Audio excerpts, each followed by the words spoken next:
Alerta: este error común causa Guillain-Barré. No lo hagas. El síndrome de Guillain-Barré es una neuritis autoinmune inflamatoria aguda que provoca una parálisis parcial o total de las extremidades y que incluso puede afectar músculos respiratorios y el corazón. Aunque es un síndrome relativamente raro, tiene una incidencia de 2 a 3 casos por cada 100.000 personas y en general es la neuropatía periférica con parálisis más común en la actualidad. Su importancia radica no solo en la severidad del problema neurológico y muscular que puede poner en riesgo la vida, sino que es una causa frecuente de discapacidad con periodos muy largos de recuperación. Usualmente la incidencia se incrementa con la edad hasta los 80 años, luego de lo cual produce una disminución de los casos. ¿Sabes cuál es la causa de este raro síndrome? Aprende a reconocer sus síntomas y cuál es su tratamiento y pronóstico con este video. Pero, antes de meternos a fondo, no te olvides de suscribirte a nuestro canal y activar las notificaciones para mantenerte al día con nuestras actualizaciones.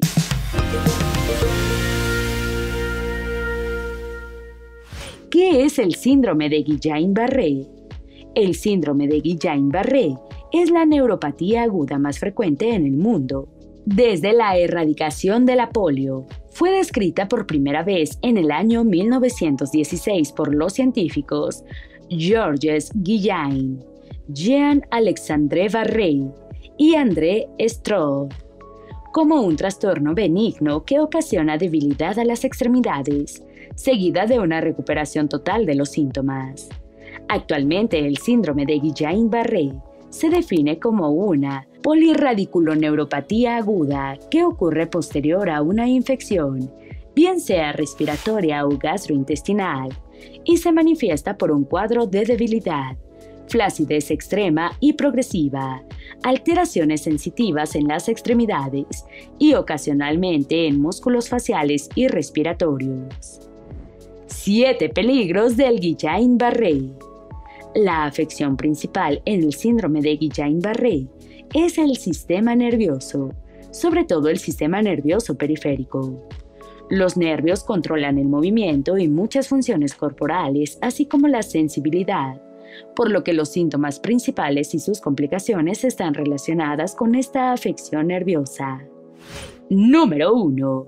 Problemas para respirar. La alteración de los nervios puede provocar debilidad o parálisis extrema de muchos músculos, pero cuando esta afección llega al diafragma y a los músculos respiratorios, se puede comprometer esta función vital y poner en riesgo la vida. Si se hace el diagnóstico en forma correcta, se puede prever cuando una persona está en riesgo de sufrir problemas respiratorios y, por tanto, se interna en una unidad de cuidados intensivos, con la posibilidad de soporte ventilatorio. Se estima que alrededor del 20% de los pacientes con Guillain-Barré pueden tener un compromiso de la respiración. Por suerte, este tipo de complicaciones es temporal. Número 2. Entumecimiento. A pesar de que muchos casos del síndrome de Guillain-Barré mejoran después de semanas o meses, en algunos casos no es posible recuperarse por completo de todas sus complicaciones y síntomas. Un grupo de pacientes pueden presentar debilidad persistente por largo tiempo, que queda como secuela, así como alteraciones en la sensibilidad inespecíficas que no representan ningún riesgo de vida. Número 3. Problemas cardíacos. En el síndrome de Guillain-Barré también se pueden presentar alteraciones a nivel de los vasos sanguíneos y del corazón, pudiendo desencadenar hipertensión arterial y alteraciones del ritmo cardíaco. Número 4. Dolor. Una complicación frecuente de este síndrome es la presencia del dolor tipo neuropático, principalmente en miembros inferiores o en cualquier raíz nerviosa. En estos casos es necesario una medicación especial para disminuir el dolor crónico hasta restablecer y desaparecer por completo. Número 5. Problemas de función intestinal y urinarios. La alteración neurológica puede también comprometer los nervios, que controlan la función intestinal y las vías urinarias, por lo que se pueden ver alteraciones en las vías digestivas, provocando diarreas o estreñimiento y alteraciones en las vías urinarias como incontinencia, micciones frecuentes o por el contrario retención urinaria. Número 6. Trombosis. Como esta enfermedad provoca debilidad, es importante que impide la deambulación y la movilización por largo tiempo. Una de las complicaciones más temidas es la trombosis venosa profunda y el tromboembolismo pulmonar. Esto es debido al estancamiento de la sangre en las venas de miembros inferiores, que favorece la formación de coágulos dentro de los vasos. En estos casos, los médicos indican tratamiento para la prevención de trombosis, así como movimientos activos y pasivos, guiados por fisioterapia, para disminuir este riesgo. Número 7. Úlceras de presión.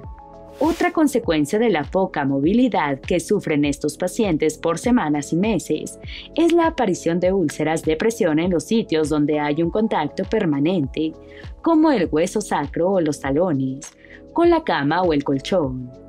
Para evitar este tipo de lesiones se recomienda la movilización o cambio de posición cada 2 horas, así como la utilización de colchón anti-escaras y masajes en las áreas susceptibles. ¿Cuál es la causa más común de Guillain-Barré? A pesar de que muchos casos no pueden determinar con precisión la causa, hoy en día se sabe que la mayoría de los casos de Guillain-Barré son debido a la respuesta inmunológica del organismo, posterior a algunas infecciones, en particular una gastroenteritis, debido a una bacteria llamada Campylobacter jejuni. Se sabe que un componente en la superficie de la bacteria es muy similar a moléculas superficiales de los nervios periféricos, llamadas gangliósidos. Al organismo tener contacto con la bacteria, de forma natural se comienzan a fabricar anticuerpos contra sus componentes. Uno de los anticuerpos que se pueden desarrollar es contra ese oligosacárido específico, y esto trae como consecuencia que estos anticuerpos que incrementan el desarrollo de nuestro sistema inmune para combatir la bacteria puedan atacar unas moléculas similares que se encuentran en los nervios periféricos e iniciar toda la serie de daños a nivel neurológico característico del síndrome. ¿Qué es el Campylobacter jejuni y qué enfermedad causa en humanos? El Campylobacter jejuni es una bacteria que frecuentemente provoca infecciones gastrointestinales, a diferencia de otras bacterias como la Salmonella y la Shigella, que provocan brotes epidémicos. El Campylobacter jejuni por lo general se presenta en casos aislados, que no suele determinarse tan rápido como otras bacterias que afectan el tracto digestivo. Se estima que se diagnostican alrededor de 1,5 millones de casos anuales solo en Estados Unidos, pero suelen ser resueltos sin complicaciones. En la Unión Europea, solamente en el 2018 se reportaron alrededor de 9 millones de casos. Esta bacteria se asocia comúnmente a las aves de corral y puede encontrarse entre las heces de algunos animales. Principal manifestación clínica de este cuadro es diarrea, vómitos y fiebre, síntomas que comienzan a aparecer de 2 a 4 días después de haber estado expuesto a la bacteria. También se pueden presentar dolor abdominal con cólicos. Los síntomas suelen durar entre 5 y 7 días. En muchos casos, la infección puede desaparecer sola, pero otros necesitan antibióticos para mejorar el cuadro e hidratación, más tratamiento sintomático. Además de la complicación de Guillain-Barré, esta bacteria está asociada a algunos tipos de artritis reactiva por un mecanismo similar de origen inmunológico que se desencadena luego de la infección aguda. Tu propio sistema inmune ataca tus nervios. Como ya te hemos explicado, en el Guillain-Barré se desarrollan anticuerpos que atacan los propios nervios, generando todo el cuadro neurológico. Por suerte, casi el 90% de los casos de las personas pueden recuperarse por completo entre 6 y 12 meses después de iniciado el cuadro, aunque algunas personas pueden tardar más para recuperarse o quedarse con secuelas de por vida. Si bien un origen infeccioso, el síndrome de Guillain-Barré no es contagioso. Otras 3 causas de Guillain-Barré. COVID también lo causa. En 2/3 de los casos de Guillain-Barré se reportan un antecedente de alguna infección respiratoria o gastrointestinal bacteriana, días o semanas previas a desarrollar los síntomas. Algunas infecciones virales también han sido asociadas con este síndrome, entre ellos el citomegalovirus, el virus del Zika, el virus de Epstein-Barr y el COVID-19. Algunos casos se han vinculado a la colocación de vacunas, días previos o semanas antes de desarrollar los síntomas. Sin embargo, esto no debe desalentar el uso de vacunas en la población, ya que se ha demostrado que es mucho más frecuente el desarrollo de Guillain-Barré después de cualquier cuadro viral, que posterior a la colocación de la vacuna respectiva. Por suerte, la asociación con vacunas es poco frecuente. ¿Hay alguna reacción con las vacunas? Se han reportado casos posterior a la administración de algunas vacunas. Recientemente, la administración de las vacunas contra el COVID. Por ejemplo, la vacuna Johnson & Johnson, desarrollada por el laboratorio Janssen, fue una de las que reportó algunos casos de Guillain-Barré entre 30 y 40 días después de la aplicación de la misma. Sin embargo, se siguen considerando casos esporádicos raros, ya que de más de 15 millones de vacunas administradas se habían reportado menos de 100 casos de Guillain-Barré. Esta asociación no solamente ocurre con las vacunas de COVID.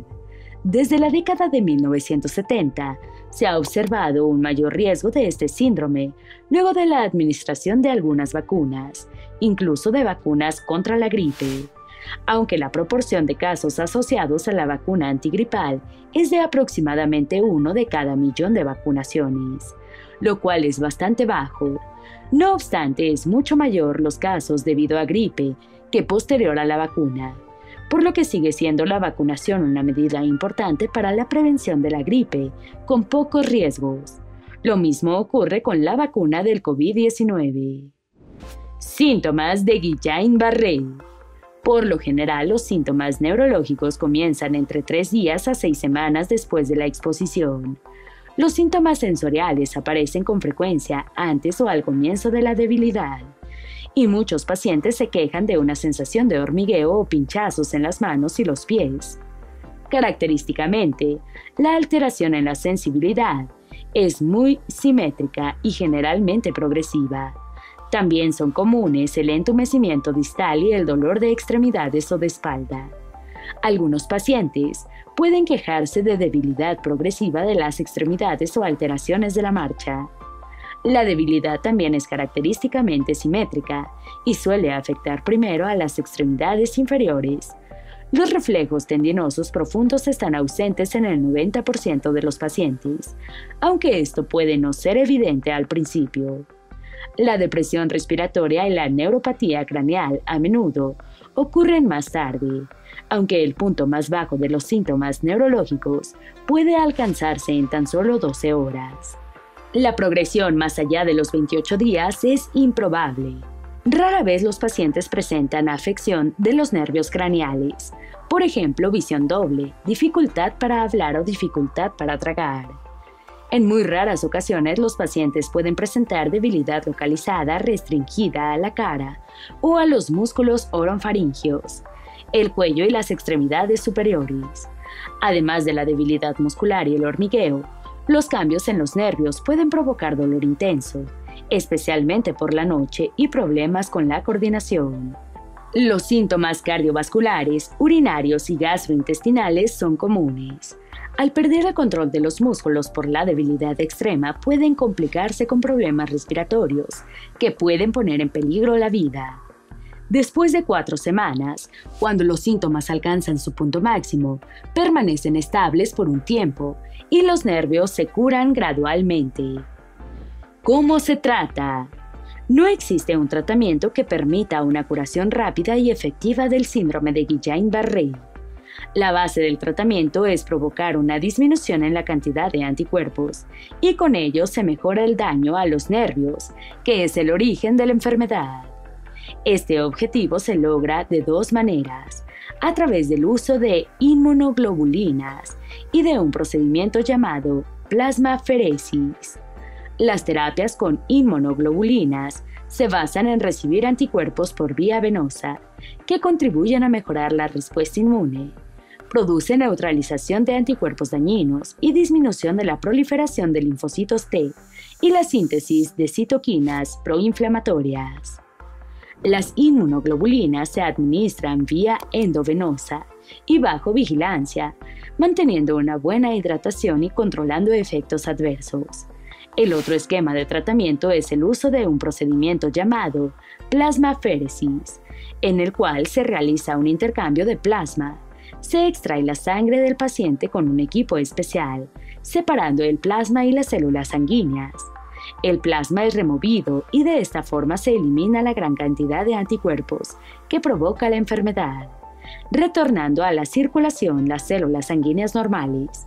Esto permite disminuir la cantidad de anticuerpos circundantes. En muchos centros, y dependiendo de la gravedad del caso, se pueden utilizar ambas terapias en forma simultánea. El esquema del tratamiento siempre es individualizado de acuerdo a la variedad de Guillain-Barré y en la severidad de cada caso. Aparte de esto, existe toda una serie de medidas de sostén que se deben tomar en cuenta, ya que hay un importante desgaste muscular por la falta de movilidad, además de controlar posibles complicaciones cardiovasculares respiratorias, gastrointestinales y urinarias. Una vez superado el problema agudo y habiendo superado el riesgo de complicaciones, el tratamiento a largo plazo se basa en rehabilitación física y fisioterapia, que permita el restablecimiento hasta la normalidad de funciones motoras, la movilidad, marcha y recuperación de tono y fuerza muscular. Pronóstico. El daño neurológico provocado por este síndrome suele ser progresivo y empeora en el curso de 2 a 3 semanas y suele detenerse después de 4 semanas de progresión clínica. Luego de este tiempo, la parálisis puede mantenerse por varias semanas más o ir disminuyendo con mejoría lenta y progresiva hasta la recuperación, que puede durar entre 6 a 12 meses. En algunos casos, la recuperación puede darse en pocas semanas, y en casos más severos, la recuperación puede tardar hasta 24 meses, y esta recuperación suele ser parcial, aunque ya la persona pueda tener movilidad y conserve bien la fuerza muscular. En los casos más severos, la recuperación completa puede durar hasta 3 o 4 años, tiempo durante el cual se mantiene la terapia de rehabilitación física. Como has visto, el síndrome de Guillain-Barré, si bien no es una enfermedad muy común, puede afectar a cualquier individuo y a cualquier edad. No hay factores de riesgo, solo un antecedente de alguna enfermedad respiratoria o gastrointestinal infecciosa reciente, que puede pasar incluso desapercibida y haber mejorado espontáneamente, sin medidas especiales. Es una enfermedad muy seria que debe ser tratada en centros especializados y requiere de la participación de muchos especialistas para facilitar una recuperación completa. El restablecimiento del movimiento y la sensibilidad puede durar meses o años, pero suelen recuperarse casi por completo en la mayoría de los casos. En todos los casos, y síndrome la carrera se expresa inicialmente como debilidad importante, sobre todo en la parte distal de los miembros, pies y piernas, manos y antebrazos, por lo que cualquier síntoma en este sentido debe ser consultado de inmediato a una sala de emergencia. Esperamos que este video te haya sido útil. Si tienes algo que agregar, por favor compártelo con nosotros en la sección de comentarios. Dale me gusta a este video y envíale el enlace a tus familiares y a tus mejores amigos para que también sepan las causas de Guillain-Barré. Si eres nuevo en nuestro canal, no olvides suscribirte y seguirnos en todas nuestras redes sociales, que van a estar aquí abajo en la descripción. Recuerda, La vida siempre es mejor cuidando tu salud.